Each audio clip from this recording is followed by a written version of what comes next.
Bonjour et bienvenue sur Bouge ta créativité, la chaîne qui t'inspire et te propose de t'occuper les mains et la tête pour vivre mieux. Et aujourd'hui, je te propose 3 modèles à réaliser en argile autodurcissante sans outils spécifiques et facilement. Alors c'est parti!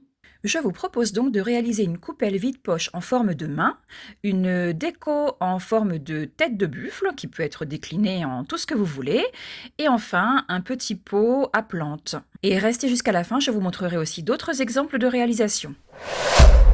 Idée numéro 1, la coupelle vide-poche main. Pour réaliser ces tutos, il vous faudra une planche en bois type planche de coupe, un morceau d'argile autodurcissante, il existe plusieurs marques, un peu d'eau et des outils variés que vous trouverez chez vous. Ça peut être cuillère, couteau, petite languette en bois. Découpe ton morceau d'argile en fonction de la quantité dont tu as besoin et commence à le travailler. Tape-le, modèle-le entre tes mains, lisse-le, il faut le rendre plus souple. Commence à l'aplatir petit à petit et commence un peu à trouver ta forme. Moi, je m'aide d'un petit croquis que j'ai fait rapidement de ma main gauche et j'essaye de faire pareil.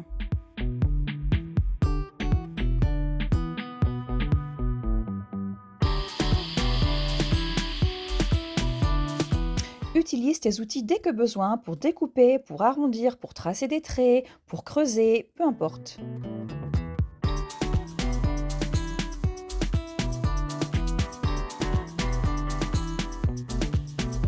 Puis ajoute un petit peu d'eau de temps en temps pour bien lisser la terre, car elle a tendance à fissurer.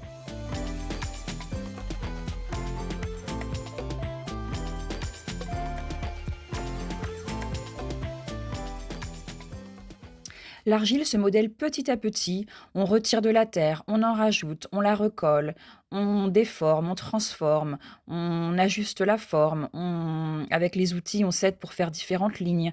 C'est un petit travail de patience. Comme d'habitude, on en profite pour être à 100% à ce qu'on fait, on lâche prise, on profite du moment présent et du flow créatif. On n'est pas pressé pour faire notre forme car l'argile va mettre assez longtemps à sécher, donc on a largement le temps de modeler sa forme. Je décide de replier les doigts pour faire la forme de la coupelle et pour qu'ils tiennent repliés, je laisse ma forme à sécher en la mettant contre un support où les doigts seront repliés pour que ça sèche dans cette forme-là. En cours de séchage, je suis revenue pour lisser ma forme alors qu'elle commençait un peu à prendre, mais sans qu'elle soit encore sèche, pour pouvoir enlever toutes les aspérités qui me gênaient et pouvoir lui donner une belle forme lisse. Une fois l'argile bien sèche, je crois avoir attendu 2 jours, je l'ai peinte. Alors moi j'ai utilisé un vieux pot de peinture pour meubles, mais vous pouvez utiliser n'importe quelle peinture, les tubes d'acrylique basiques fonctionnent très très bien. J'ai fait 3 couches de peinture. Tu peux télécharger mon bonus sur mon blog bougetacreativité.com gratuitement. Il s'agit d'un petit guide de 15 jours pour t'entraîner quotidiennement à être un petit peu plus créatif. Et une fois cette peinture bien sèche, j'ai passé du vernis. Le vernis est quand même assez important pour protéger la peinture, protéger la forme et pouvoir utiliser son objet tranquillement. J'ai choisi un vernis brillant pour donner un peu un aspect porcelaine. Et voilà ma coupelle vide-poche dans laquelle je peux mettre soit des clés, soit une bougie, soit tout ce qui traîne. Je suis ravie de cet objet personnalisé, réalisé quand même assez facilement je trouve. L'argile autodurcissante est quand même super pratique parce que ça sèche tout seul, c'est pas la peine de cuire. Ça se modèle assez facilement, c'est très agréable à utiliser et on peut vraiment faire toutes les formes qu'on veut, jusque les moindres détails. Idée numéro 2, la déco tête de buffle.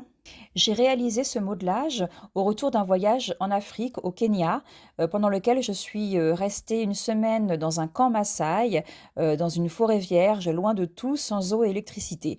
Et en fait, le buffle m'est apparu sortant de la brume dans une méditation animale, et c'était très très fort. Et du coup, quand je suis rentrée, j'ai eu envie de modeler cette forme de tête de buffle que j'avais vue. Chacun réalisera l'animal qu'il souhaite. Je n'ai pas de vidéo de ce modelage, seulement des photos.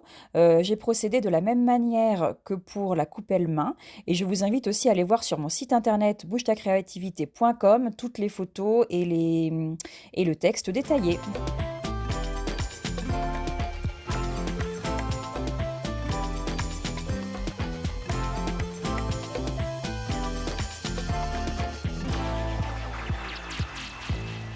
J'ai adoré faire cette sculpture et le rendu me convient très très bien.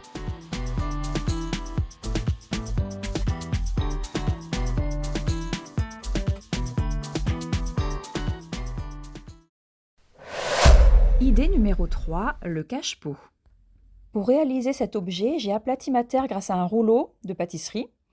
Je l'ai fait en 2 morceaux, le tour et le fond, que j'ai collé l'un à l'autre avec de l'eau et en griffant avec un support et en remélangeant en fait, les 2 parties, les unes, dans les autres. Contrairement aux 2 précédents modelages, cette forme-là demande de la régularité. Il a fallu que je lisse ma pâte pour qu'elle soit vraiment, parfaitement, homogène et que je la découpe très droite.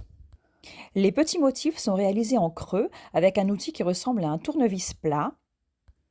Pour que ce genre d'objet soit vraiment fonctionnel, il est impératif de vernir vraiment bien tout l'objet.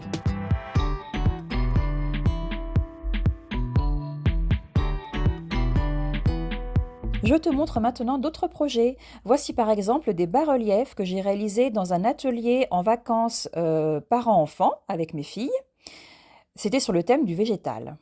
Et voici aussi une série de têtes que j'ai réalisées il y a longtemps. Par contre, là, c'est de la vraie céramique à cuire. Des têtes plutôt jolies et des têtes plutôt très bizarres. Le but, c'est de s'amuser. Si tu t'intéresses à la sculpture, tu peux aussi voir le tuto que j'avais réalisé avec une sculptrice, Danielle Zerd, que tu trouveras sur cette chaîne YouTube en faisant défiler les vidéos. N'oublie pas de mettre un pouce bleu si cette vidéo t'a plu, ça me ferait vraiment très plaisir, de t'abonner si ce n'est pas déjà fait et d'aller faire un petit tour sur mon blog bougetacreativité.com. À très bientôt!